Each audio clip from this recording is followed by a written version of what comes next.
Hello everyone, welcome to YouTube channel physics by Chirag sir. आज हम देखने जा रहे हैं थर्मल प्रॉपर्टीज ऑफ मैटर का एक टॉपिक जिसका नाम है Newton's law of cooling. Newton's law of cooling का मतलब क्या होता है? ओके, तो जनरली न्यूटन के बारे में हमने बहुत लोगों ने पढ़ा है। न्यूटन जनरली साइंटिस्ट जो है, it is well known for what the gravitational effect and the gravitational forces. Okay, but उन्होंने बहुत सारे सेक्शंस में काम किया हुआ है सर आइजैक न्यूटन ने, क्योंकि देखो बहुत सारी थियरीज उनके पास आती थी और उन्होंने उस पर इम्प्लीमेंट किया है। ओके, तो उसमें कुछ करेक्शंस होते हैं, तो करेक्शंस करने के बाद वो लॉस को वो प्रपोज करते थे। उसमें से ही एक लॉ है जिसका नाम है थर्मल प्रॉपर्टीज ऑफ मैटर का न्यूटन्स लॉ ऑफ कूलिंग। तो ये जो पर्टिकुलर लॉ है वो हमें क्या बताता है कि basically the rate of cooling है वो डिपेंड करता है टेम्परेचर डिफरेंस के ऊपर। ओके, तो आइए देखते हैं स्टेटमेंट क्या है इसका। Rate of loss of heat, rate of loss of heat d t, capital t ये जनरली होता है टेम्परेचर, स्मॉल टी होता है time of the body, is directly proportional to the difference of temperature. This temperature is nothing but the temperature of the body, and this temperature difference is nothing but what the temperature of the surrounding of the body. Okay, and surrounding, तो ये है body के लिए और ये surrounding के लिए। Provided the difference in temperature is small, तो दोनों के टेम्परेचर क्या होना चाहिए, थोड़ा स्मॉल होना चाहिए। मतलब आपने महसूस किया होगा कि कोई भी चीज़ जो है वो विंटर सीजन में क्या होती है, जनरली जल्दी ठंडा हो जाता है, और समर सीजन में उसको ठंडा होने के लिए, ओके, कूल डाउन होने के लिए क्या होता है, तो ज़्यादा टाइम लगता है, बिकॉज दोनों के सिस्टम एंड सराउंडिंग का जो पर्टिकुलर टेम्परेचर है उनका गैप कम होता है। Okay, so this is nothing but the basic thing. Okay, but ये जो थियोरी डिस्कवर की गई है वो सर आइजैक न्यूटन के द्वारा की गई है। उसका जो प्रॉपर एक्सप्लेनेशन है उन्होंने ग्राफिकल मेथड से भी बताया है। तो पर्टिकुलर ये स्टेटमेंट के लिए हमारा जो डेरिवेशन हम लिख सकते हैं कि rate of change of cooling is directly proportional to, okay, it is what the directly proportional to, तो किसके ऊपर डिपेंड करता है ये, टेम्परेचर डिफरेंस। टेम्परेचर डिफरेंस क्या है, T minus t naught. So this is nothing but what the rate of change of heat. Proportionality sign को हटाने के लिए वहां पे आएगा कांस्टेंट ऑफ प्रोपोर्शन, उसको लिखते हैं बाय लेटर C। T क्या है, टेम्परेचर, माइनस टी नॉट क्या है, तो T not is not nothing but what the surrounding, temperature of surrounding. Okay, temperature और ये यहाँ पे दिया है टाइम, तो टेम्परेचर एंड टाइम ये दोनों चीज़ें क्या होती है, तो एक दूसरे से जनरली टेम्परेचर और टाइम क्या होता है उसके वर्सेस हमने ग्राफ बनाया है। तो ये ग्राफ में अगर आप देख सकते हो कि इसका जो रेट ऑफ कूलिंग है, जैसे जैसे टाइम बढ़ रहा है वैसे वैसे ये कूलिंग क्या हो रहा है, कूल डाउन हो रहा है from point A to point B. Okay, so इसका ग्राफ इस तरह से ही आएगा, जैसे कि टाइम इंक्रीज होगा वैसे वैसे टेम्परेचर भी क्या होगा, तो डिक्रीज होगा। ओके, तो दोनों भी क्या रहेंगे, दोनों का जो इफेक्ट है वो होगा कूलिंग इफेक्ट। नेक्स्ट नेक्स्ट है rate of cooling. Rate of cooling को हम लिखते हैं D T by D T. Rate का मीनिंग होता है पर यूनिट टाइम, ओके, और D T by D T. तो रेट ऑफ कूलिंग क्या होगा, rate of cooling and temperature difference.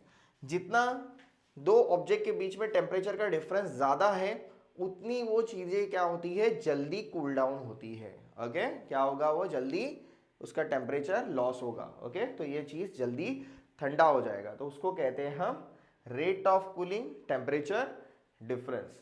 So this is nothing but what your explanation for Newton's law of cooling. Straight line है, straight line क्या indicate करता है, कभी भी अगर ग्राफ में स्ट्रेट लाइन अगर है, ग्राफ स्ट्रेट लाइन आता है तो उसका मीनिंग क्या होता है, स्ट्रेट लाइन मतलब सिर्फ इंक्लाइन फॉर्म में जहाँ से 45 डिग्री का एंगल, उसका मीनिंग होता है कि this is nothing but what the perfectly proportional. Okay, so आइए ये थ्योरी के ऊपर हम एक न्यूमेरिकल करते हैं जो कि बहुत ही ईजी भी है और exam point of view important भी है। सबको एक नोट है कि हम जो जनरली जो सेशंस लेते हैं वो पर्टिकुलर सेशंस जो है वो आपका महाराष्ट्र स्टेट बोर्ड से हिसाब से लिया जाता है, बट इसमें हम बेसिकली ऐड करते हैं for the JEE purpose, NEET purpose and CET purpose also. So you can refer this particular topics and constant which we are using and the variables which are using, this is nothing but what from the textbook Maharashtra State Board. Okay, आइए देखते हैं numerical on the Newton's law of cooling. तो basically हमने एक numerical लिया है कि जिसमें सारी चीज़ें हमने कवर की है कि उसमें से कौन से टाइप के क्वेश्चंस, एक ही क्वेश्चन में मैंने बहुत सारे टाइप के क्वेश्चंस हम कवर कर सकते हैं, सारे टॉपिक्स हमने निकाले हैं यहाँ से। देखो क्या दिया है, a metal sphere cools at a rate of 1.6 degree Celsius per minute when its temperature is 70 degree Celsius, at what rate will it cool when its temperature is 40 degree Celsius and the surrounding is 30 degree Celsius.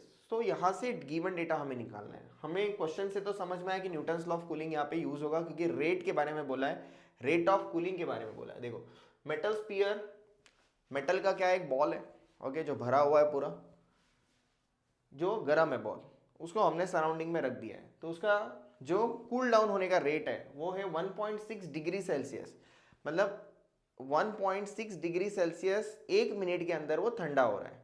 Okay, मतलब अगर वो 1.6 degree Celsius का मतलब अगर 14.6 degree Celsius उसका temperature है तो वो कितना हो जाएगा, 13 डिग्री सेल्सियस हो जाएगा। 1.6 उसमें से कम हो जाएगा 1 मिनट के अंदर। व्हेन इट्स टेम्परेचर इज 70, तो उसका टेम्परेचर कितना दिया आपको, 70 दिया हुआ है। At rate it will cool when its temperature is 40 degree Celsius. So the surrounding temperature, तो ये होता है टी नॉट, ये होता है T not is 30 degree Celsius. Okay, ये फाइनल टेम्परेचर है उसका और ये सराउंडिंग दिया है। तो देखो गिवन डेटा क्या दिया है आपको, टेम्परेचर ऑफ द बॉडी को लेंगे हम T1 which is nothing but 70 degree Celsius. Change करने की जरूरत नहीं है SI में, ओके, डायरेक्ट आ गया, पर डिग्री सेल्सियस पर मिनट के अंदर ही है, तो उसमें चेंजेस करने की कोई भी आवश्यकता नहीं है। देन है आपको दिया है T2 सेकेंड टेम्परेचर की बॉडी 70 को लेके 40 में आ रहा है, क्योंकि इसका टेम्परेचर ऑफ सराउंडिंग है 30। ओके, तो दो कंडीशन में रेट बनेगा। एक कंडीशन रहेगा dt बाय न्यूटन्स लॉ क्या आएगा, इसका रेट दिया है dt by dt 1.6 degree Celsius per minute. Okay, तो आपको फाइंड आउट करना है कि उसका सेकेंड का रेट क्या आएगा। तो according to Newton's law of cooling, cooling का जो न्यूटन्स लॉ है dt by d1 is equal to c T1 minus t naught. तो पहले T1 ले लिया हमने, ये दिया है, ये नहीं दिया है और ये भी दिया है, तो हम इजीली इसको फाइंड आउट कर सकते हैं, which is known as the constant of proportionality.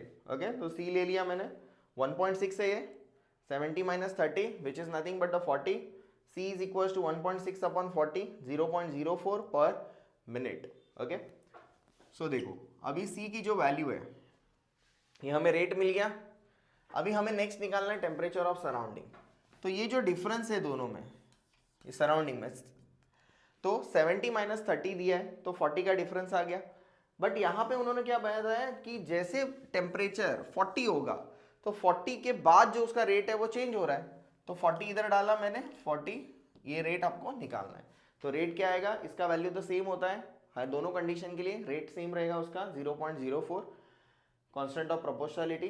T not का वैल्यू आएगा 30 जो कि है टेम्परेचर ऑफ सराउंडिंग, वो फिक्स ही रहेगा जो हमने यहाँ पे दिया हुआ है। तो एक बार आपको T1 लेना है 70 और एक बार T2 लेना है 40, यहाँ पे आपको मेंशन किया है। At what rate will it cool, जब इसका टेम्परेचर रहेगा 40, तो इसके लिए हमने लिया 40। तो 40 minus 30 which is nothing but the 10, 0.04 and what dt by dt 2 is equal to 0.4 degree Celsius per minute. Okay, degree Celsius per minute. So this is nothing but what your numerical. I hope आपको ये numerical and theory जो है Newton's law of cooling के ऊपर जो है वो आपको समझ में आई होगी। ओके, अगर आपको वीडियो पसंद आए तो लाइक ज़रूर करें और अपने दोस्तों के साथ शेयर ज़रूर करना और चैनल को सब्सक्राइब करो। Thank you.